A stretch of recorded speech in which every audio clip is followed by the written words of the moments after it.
O fato de Pablo Marçal apoiar a igreja e se dizer cristão é motivo suficiente para os cristãos votarem nele? Qual é a sua opinião? Já deixa a sua opinião aí. É suficiente? Ah, agora eu sou de Jesus, eu sempre fui de Jesus, eu sou de Jesus, eu sou de Deus, eu sou de direita. É suficiente esse comentário, é suficiente para a igreja, os cristãos, os crentes votarem em Pablo Marçal? Na minha opinião, não. E na sua? Muito bem. Pablo Marçal, eu não teria ele como pastor meu, para me pastorear, nem por 24 horas. Por quê? Por causa das contradições bíblicas. Ele diz que é um teólogo, mas como teólogo é muito ruim.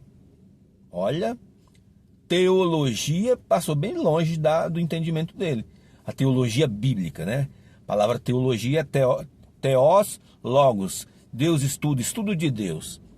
Então como é que você estuda Deus? Estudando a Bíblia. Aí você tem que ser fiel aos textos bíblicos.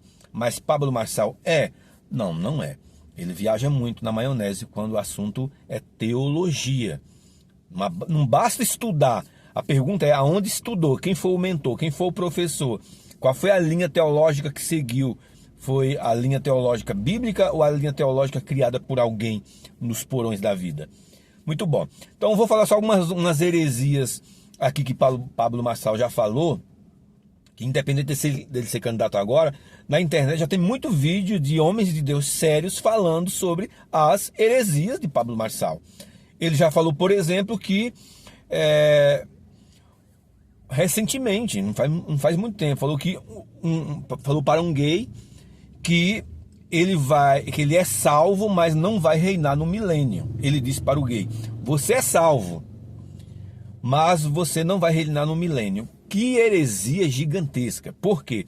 Porque para o cristão bíblico, seja ele pré-tribulacionista ou pós-tribulacionista, que ele acredite que a igreja vai ser arrebatada antes da grande tribulação ou depois da grande tribulação, isso é indiferente, mas todos concordam que Jesus vai voltar para buscar a igreja, é o que chama de volta iminente e volta secreta. É um assunto para outro vídeo. Então, todo cristão acredita que Jesus vai voltar a buscar a igreja depois que a igreja for arrebatada, os salvos. Aí Jesus volta para o milênio, para reinar. A igreja reinar com Jesus por 1000 anos na terra.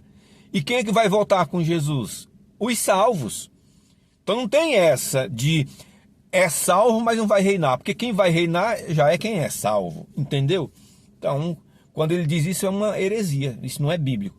Outra coisa que ele falou também, tem um vídeo dele um pouco mais antigo, dizendo que o homem, antes da queda, antes do pecado entrar no mundo através de Adão, o homem voava. Você não encontra. Meu, ele tá lendo muita mitologia grega. Mitologia, ficção, coisas que não tem nada a ver com a palavra de Deus. Nenhum homem de Deus sério, porque não tem nenhum respaldo bíblico, nem próximo disso, que o homem voava antes do pecado, pelo amor de Deus. Outra coisa que ele falou é que o primeiro dízimo que foi dado de um roubo. Aquela coisa, Abraão, Melquisedeque, os espojos da luta. Então ele disse, e quando ele disse isso, no contexto era justificando porque não dizimava. Mas a Bíblia diz que Deus recebe os dízimos até hoje. Hebreus. Então lê aí na Bíblia depois. Outra coisa que ele disse é que os cristãos não precisam congregar e ter um pastor. Ora, Efésios capítulo 2 diz que Deus deu os dons ministeriais, o profeta, o apóstolo, o evangelista, o mestre e o pastor. O pastor para pastorear as ovelhas. E diz que a finalidade é que todos cheguem ao pleno conhecimento do Filho de Deus. Então a Bíblia diz, não deixe de congregar, como é costume de alguns. Ainda mais vede que o tempo se aproxima. O tempo do quê? Da volta de Jesus. Mas ele acha que ele não precisa congregar, ele é independente. Aí outro dia disse assim, eu não congrego porque quando chego lá, as pessoas ficam tirando foto. Tira foto de todo mundo, não é só dele. Agora, se ele é uma pessoa conhecida, fecha os olhos. Mas ele não pode deixar de congregar. o cristão não pode deixar de congregar, porque é bíblico o cristão ter que congregar. Então, entre essas heresias e outras, entre essas contradições e outras, é o que me convence de que eu nunca seria pastoreado, nem doutrinado, nem teria como mentor cristão Pablo Marçal. Agora, quanto a político, é outra coisa, porque ele, como empresário, ele é um sucesso, inegável, isso é inegável. A questão do network também, a facilidade que ele tem de juntar empresários para realizar trabalhos, realizar obras, para abençoar pessoas, isso é incontestável também, porque o Rio Grande do Sul não deixa eu falar outra coisa.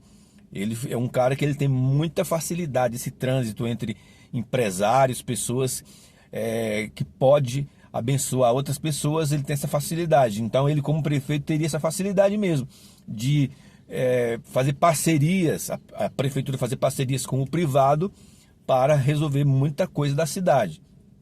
Agora, não é o fato de ele dizer que é cristão que a igreja tem que sair correndo, porque a igreja já teve seus bezerros de ouro e não deu certo, sair correndo e dizer assim, eu vou votar no Pablo Marçal porque ele é de direita, porque ele é cristão. Não.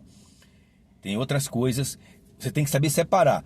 Você não deve votar num cara como ele para prefeito porque ele é cristão, mas também você não pode dizer assim, pelo fato de ele ser cristão e ter essas contradições, eu não voto também nele. Porque o voto é livre. Se você acha que ele é um bom administrador e deve votar nele, você vota, mas independente dele ser cristão. Porque como cristão, ele deixa a desejar. Teologicamente, ele deixa a desejar. Mas qual é a tua opinião? O fato dele dizer que é cristão, isso faz com que a igreja seja obrigada, tenha a responsabilidade de votar nele só porque ele é cristão? Na minha opinião, não. Mas é só a minha opinião. E o que é que você acha? Tá bom? Então, fique com Deus, um abraço, até o próximo vídeo. Tchau.